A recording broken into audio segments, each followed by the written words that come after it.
रोशनी बहू, जरा 2 कप चाय तो बना देना और साथ में बिस्कुट भी ले आना। खाली पेट चाय पीना सेहत के लिए नुकसानदायक होता है ना।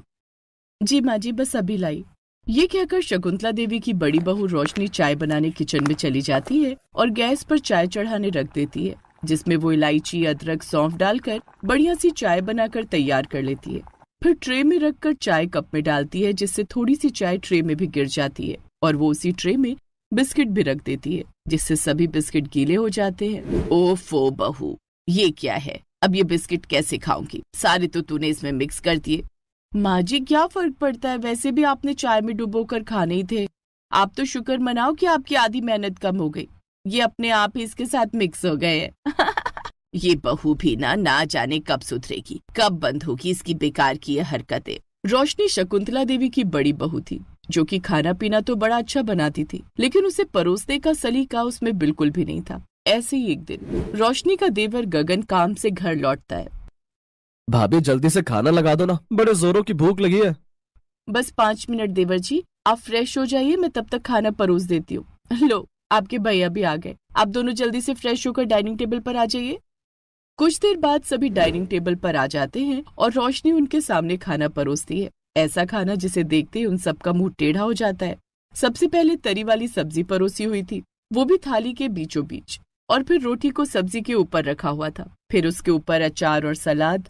तरी वाली सब्जी में रोटी बुरी तरह भीग चुकी थी। ये देखकर सास बोली, बहू, ये कैसा गोबर जैसा खाना परोसा है? इसे देखते ही आधी भूख तो ऐसे ही मर गई। माँ जी, अब आपने ऐसे भी तो रोटी को सब्जी और अचार के साथ ही खाना था, तो ऐसे ही खाओ या वैसे, क्या ही फर्क पड़ता है? आखिरकार पेट में जाकर तो सब मिक्स हो ही जाना है। बहू, तू खाना तो अच्छा बनाती है, लेकिन परोसते वक्त ना उसका गुड़ गोबर कर देती है। और क्या बहू, खाने को जितने सलीके से सजाया जाए तो उस खाने में उतना ही मजा आता है। माँ जी, मुझे तो ऐसे ही परोसना आता है। अब खा लीजिए, नहीं तो ऐसा ना हो रोटी ये सारी तरी सोख ले, फिर आपको सब्जी भी ना मिले। सास की बातों का भी रोशनी पर कोई असर नहीं होता। ऐसे ही समय बीतता है और एक रोज रोशनी के देवर के लिए अलीशा का रिश्ता आता है। फिर संडे वाले दिन वो सभी अलीशा के घर जाते हैं, जहाँ ढेर सारे पकवान उनके सामने बड़े ही सुंदर तरीके से परोसे गए होते हैं। वाह, इसे कहते हैं डेकोरेशन। देख तो सब चीज कितने अच्छे से सजाई है। देखते ही मुंह में पानी आ गया।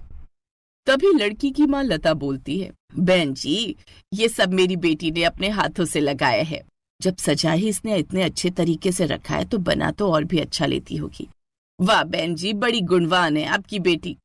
अब अलीशा भी सबको पसंद आ जाती है और फिर कुछ दिन बाद गगन और अलीशा की शादी हो जाती है। फिर शादी के अगले दिन, छोटी बहू, आज तेरी पहली रसोई है, तो जो भी तुझे बढ़िया सा बनाना आता है वो तू बना कर ले आ। और बड़ी बहू, तू तब तक घर समेट ले, शादी में सारा घर फैला पड़ा हुआ है। जी माँ जी। अब जेठानी घर की सफाई में लग जाती है और छोटी बहू अलीशा घर का खाना बनाने में। अलीशा रसोई में जाती है और खाना बनाने लगती है। 15 से 20 मिनट में उसका खाना बनकर तैयार हो जाता है, लेकिन उस खाने की डेकोरेशन में उसे पूरे 2 घंटे लग जाते हैं। वाह वाह, इसे बोलते हैं खाने की प्लेट। कितनी खूबसूरती से खाना परोसा गया है कि देखते ही दिल करता है सारी प्लेट चट कर जाऊं। कितना सुंदर डेकोरेट किया है। अब कम से कम हमें वो गोबर की तरह दिखने वाला खाना तो नहीं खाना पड़ेगा। देख बड़ी बहू, ऐसे करते हैं खाना सर, सीख कुछ अपनी देवरानी से। हमारे तो भाग खुल गए जो ऐसी बहू अपने यहाँ आई।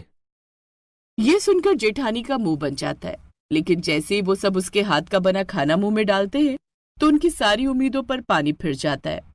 क्या हुआ माँ जी, आपका मुंह क्यों उतर गया? तभी ननद धीरे से बोलती है, छी माँ, ये क्या है, इतना कच्चा पक्का खाना?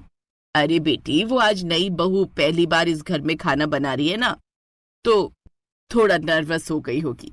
ऐसा हो जाता है कभी कभार नई दुल्हनों के साथ। आज बिना कुछ कहे खा लो, नहीं तो उसे बुरा लग जाएगा। तुझे पता है, मैंने तो घबराहट के मारे अपनी पहली रसोई में अपनी सास को जले हुए पराठे बनाकर खिला दिए थे। अब सभी नाक सिकोड़ते हुए वो अधकच्चा पक्का खाना खा लेते हैं, लेकिन अगले दिन भी जब अलीशा खाना बनाकर लाती है तो वो सर्व तो बड़े ही सुंदर तरीके से करती, लेकिन उसका बना हुआ खाना कच्चा ही रह जाता। जबकि वो खाना बनाने में सबको 2 घंटे लग जाते और अब सबको मन मार कर वो खाना खाना पड़ता है। शकुंतला जी, आप तो कह रही थी नई बहू के खाने में 19-20 का फर्क हो जाता है, लेकिन ये तो 19-20 नहीं बल्कि 5-20 का फर्क निकला। कोई स्वाद ही नहीं है इसमें तो। अरे नहीं नहीं है, कुछ दिन में सीख जाएगी। अब रोज बनाएगी तभी तो सीखेगी। अब अगले दिन से खाना अलीशा ही बनाने लगती है। छोटी बहू, आज तू खाने में कटहल की सब्जी और रोटी बना ले। जी माँ जी। अलीशा खाना बनाने के लिए रसोई में चली गई। ये अलीशा खाना बनाने में 2 घंटे लगा देती है, लेकिन फिर भी इसका खाना कच्चा ही रहता है। आखिर ऐसा क्या करती है 2-2 घंटे तक कि फिर भी खाने में कोई स्वाद नहीं होता। आज चल कर देखती हूँ। सास रसोई में जाती है जहाँ अलीशा ने झट से मसाला बनाया और उसे पूरी तरह भुने बिना ही कच्चे मसाले में कटहल डालकर उसमें मिर्च डाल दिए। बहू, तूने तो 15 मिनट में खाना बना भी लिया। हाँ माँ जी, खाना तो मेरा 15 मिनट में ही बन जाता है। वो क्या है ना, बस डेकोरेशन में मुझे 2 घंटे लग जाते हैं। 2 घंटे? अरे भाई, खाना ही डेकोरेट करना होता है, पूरा घर नहीं। अब समझी, इसलिए तेरा खाना कच्चा पक्का रह जाता है। माँ जी, आप मुझे डिस्टर्ब मत कीजिए और डेकोरेशन करने दीजिए। तभी रोशनी आकर अपनी सास से धीरे से कहती है, और खाइए माँ जी अपनी छोटी बहू के हाथ का बना खाना। आप ही तो कह रही थी कि देखते ही दिल करता है पूरी प्लेट खा जाऊं। तभी जेठानी के बेटे अर्जुन के स्कूल से फोन आता है, जिसे सुनते ही वो सब जल्दी से अस्पताल भागते हैं। अर्जुन के पेट में स्कूल में काफी तेज दर्द उठता है, जिस कारण उसे अस्पताल ले जाया जाता है। देखिए, इस बच्चे को देखकर तो लगता है इसने कई दिनों से ठीक से खाना नहीं खाया, और जो थोड़ा खाया भी है वो इसने आधा कच्चा पक्का खाना खाया है, जिससे इनके पेट में इन्फेक्शन बन गया। देखिए, खाना हमेशा पूरा पका हुआ ही खाना चाहिए, नहीं तो ये हमारी सेहत को नुकसान पहुंचा सकता है। लेकिन अलीशा तो रोज उसको टिफिन बनाकर देती है स्कूल के लिए, फिर ये भूखा कैसे रह गया? यस मैडम, लेकिन मुझे आज ही रोहन ने बताया कि ये तो अपने टिफिन से 1-2 बाइट खाकर उसे डस्टबिन में फेंक देता है। क्या? इसका मतलब मेरा बच्चा भूखा ही रहता था? बड़ी बहू, तू जानती है ना छोटी बहू कैसा खाना बनाती है, तो अर्जुन का टिफिन तो तुझे खुद बना कर देना चाहिए था। तुझे इस बात का ध्यान रखना चाहिए था ना। और छोटी बहू, तू कल को तेरा बच्चा होगा तो क्या तू उसे भी ऐसे ही कच्चा खाना खिलाएगी? हम सब तो चुपचाप तेरे हाथ का कच्चा खाना बिना कुछ कहे खाते रहे, इस उम्मीद में कि आज नहीं तो कल तू खाना बनाना सीख जाएगी। लेकिन अब सवाल बच्चे की सेहत का है, इसलिए अब से खाना जेठानी बनाए और देवरानी परोसे। यही हम सबके लिए ठीक रहेगा। ना तो कच्चा खाना खाने को मिलेगा और ना ही गोबर जैसा परोसा हुआ। उस दिन के बाद जेठानी स्वादिष्ट स्वादिष्ट खाना बनाती और देवरानी उसे अच्छे से डेकोरेट करके सबको परोसती। लेकिन अब 2 घंटे की जगह ये काम वो 10 मिनट में करना सीख गई। इस तरह से अब सब परिवार वालों को स्वादिष्ट खाने के साथ साथ अच्छी तरह परोसा हुआ खाना भी मिलता।